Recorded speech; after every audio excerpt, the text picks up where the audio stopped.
akan terdapat dua ruh, yaitu ruh raga yang asli dan ruh Satrio Piningit.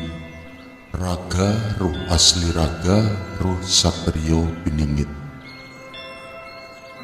Harmonisasi yang kami katakan adalah ruh raga akan mempunyai banyak kesamaan dalam sifat, akal budi, karakter, cara berpikir dan sebagainya dengan ruh Satrio Piningit. Ini harus terjadi dan prosentasenya bisa dimungkinkan 100%. Dan kenapa harus terjadi? Logikanya cukup sederhana. Dikarenakan akan terdapat dua ruh, maka keduanya harus sinkron, menyambung sejalan satu dengan yang lain, saling mendukung, saling mengisi, dan saling menerima juga memberi. Keduanya akan melekat satu dengan yang lain, seperti magnet kuat yang seolah melebur menjadi satu. Di lain hal, juga perlu adanya kesamaan yang seolah identik. Semisal, raga mempunyai mustika di kening, sama pula dengan ruh Satrio Piningit yang bersinar di kening, atau raga mempunyai lingkaran cahaya dan ruh Satrio Piningit juga bercahaya, dan mungkin masih banyak lagi kesamaan itu. Apabila saat ini ruh Satrio Piningit sedang mencari sosok yang pantas untuk mendapat mandat tersebut, maka pendapat saya adalah saat ini pula raga Satrio Piningit juga sedang bekerja di dalam pingitannya, dan ini adalah sinkronisasi. Sebelum ruh Satrio Piningit menemukan raga tersebut, sebenarnya raga Satrio Piningit juga sudah melakukan pekerjaan yang sama pula, seperti yang tertulis di dalam kitab Juyukuyo. Dengan segala keadaan yang kurang memadai, raga Satrio Piningit pun juga sudah bertempur seorang diri, tanpa polo, dan ini adalah sinkronisasi. Bertempur di sini adalah pertempuran sebatas kata-kata atau pembicaraan. Lain soal kalau ruh Satrio Piningit sudah menyatu, mungkin pertempuran akan benar-benar nyata disebut sebagai suatu peperangan. Pasti saudara-saudara semua bertanya, pertempuran apa yang kami maksud? Akan kami jelaskan.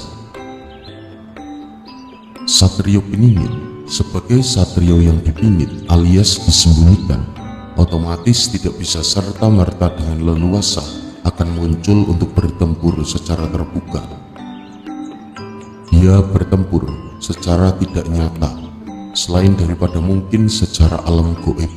Di dalam alam nyata pun dia juga bertempur seorang diri. Senjatanya adalah Trisula Wedo. Dunia yang sekarang sudah mempunyai dunia kembaran yang lain, yaitu dunia maya. Betul, internet.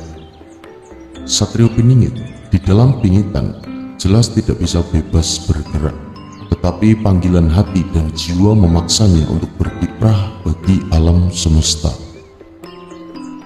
Karena tidak ada jalan yang pas untuk mengakomodir segala sesuatunya, maka yang bisa dilakukan dan murah adalah mencari dan terus mencari di dalam dunia maya.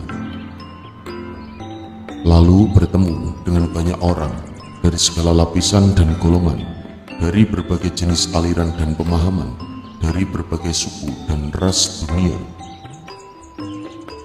Pada saat menemukan suatu masalah, maka dia akan terjun langsung ke medan laga, nyerang tanpa bolo, dan pertempuran pasti dimenangkan olehnya. Pasti pertanyaan yang berikutnya adalah tentang kenapa senjatanya Trisula Wedo. Satrio Piningit itu pandai berbicara, senjatanya itu bicara, yang mengandung unsur Trisula Weda, yaitu segala sesuatunya dikatakannya sesuai dengan kodrat dan hakikat semua manusia. Benar, jujur, lurus, tidak ke sana atau ke sini, dan semua perkataannya pasti akan diterima akal dan logika, dan dapat menumbuhkan rasa nyaman dan tentram bagi yang mendengarkannya. Semua hal tersebut adalah tentang sinkronisasi. Lalu selanjutnya, sedulur-sedulurku, kontroversi hati. Kontroversi hati adalah ketidakseimbangan di antara dua ruh yang bisa jadi berlawanan, akan menimbulkan perselisihan di dalam satu raga, dan ini kita sebut tidak sinkron. Dan semoga saja cerita kami ini tidak menjadi polemik yang berkepanjangan dan menimbulkan syakwa sangka yang berlebihan. Ada seorang Cina berkata kepada temannya sesama warga Cina, "Mana yang lebih baik, hidup di rumah sendiri atau hidup di rumah orang?" Lalu sang teman pun menjawab, "Tentu saja lebih enak hidup di rumah sendiri." Lalu di manakah rumah itu?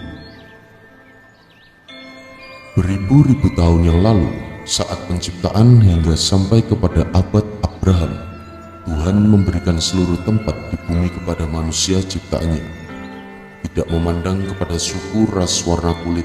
Adapun nantinya apabila Tuhan memisahkan antara suku ini dengan itu, dikarenakan Tuhan tidak menginginkan suatu pertikaian, supaya masing-masing bisa saling hidup dan seyogyanya hidup berdampingan antara suku, ras, agama, dan negara. Alhasil seperti yang kita tahu sekarang, masing-masing mendiami tempatnya sendiri-sendiri, dan itu sudah berlangsung sejak sangat lama. Namun, watak manusia adalah serakah yang utama. Klaim atas kepemilikan selalu saja dibahas dan dinomorsatukan. Tuhan tidak memberikan bumi untuk diklaim oleh manusia. Tuhan memberi kebebasan kepada manusia untuk hidup berdampingan dan saling menolong satu dengan yang lain. Seyogyanya, manusia harus bersyukur atas segala pemberian tersebut. Kalau ada slogan yang didengungkan mengenai One World, maukah manusia hidup berdampingan seperti yang diinginkan Tuhan? Kalau pada kenyataannya selalu saja ada teriakan usir Cina. Apa salahnya? Kenapa tidak ada teriakan usir Negro, usir Arab, usir Belanda, usir India, dan lain sebagainya?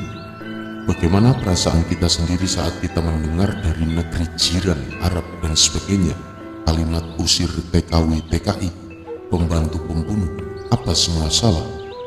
Agama hanyalah sebagai cara untuk menghimpun manusia demi menuju sesuatu dan suatu tempat yang diinginkan. Membaca isi kitab agama bisa jadi membuat hati semakin merasa dekat kepada Tuhan, hanya merasa saja dan tidak mengetahui atau mengenal Tuhan. Membaca isi kitab yang tertulis dan menyebutkan bahwa manusia menjadi kafir dan sebagai musuhmu atau musuh Tuhan, perangi dan peringatkan dengan keras, dan masih banyak hal lain yang menurut hati nurani adalah hal yang tidak benar dan aneh.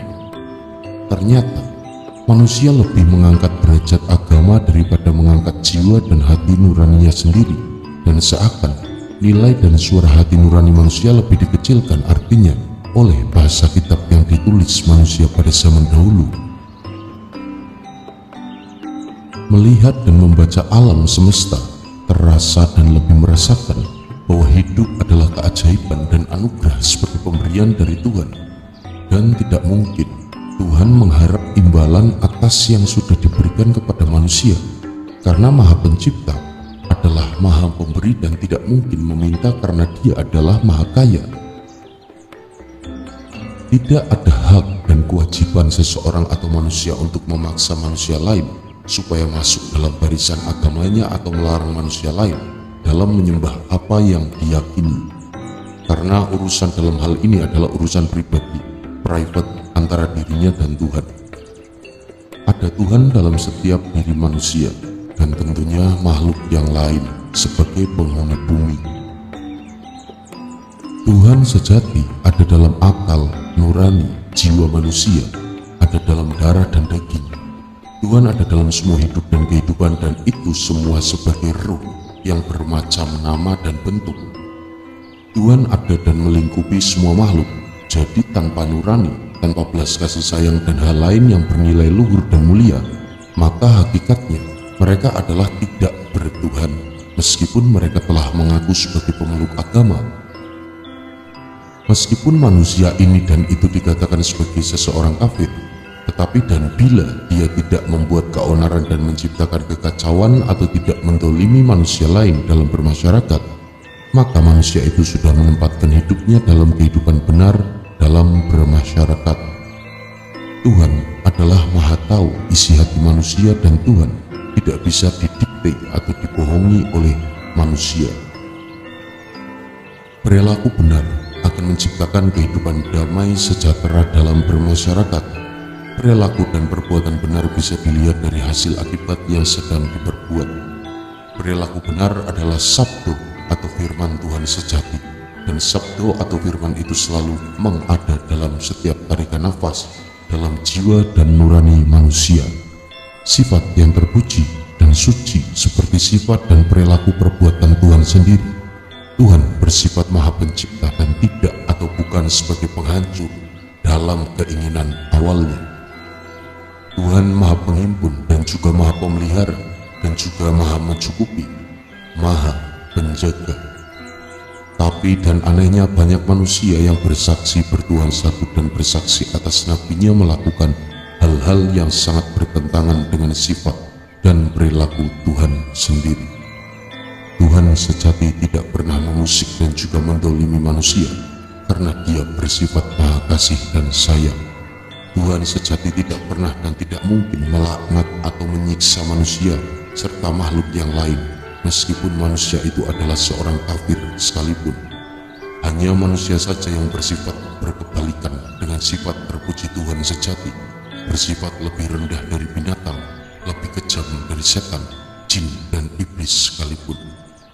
Mereka meminjam nama Tuhan dalam banyak hal, meminjam nama tanpa izin, dan hebatnya Tuhan sejati hanya diam saja. Monggo sedulur-sedulurku, sesarangan kita mengintrospeksi diri dan bercermin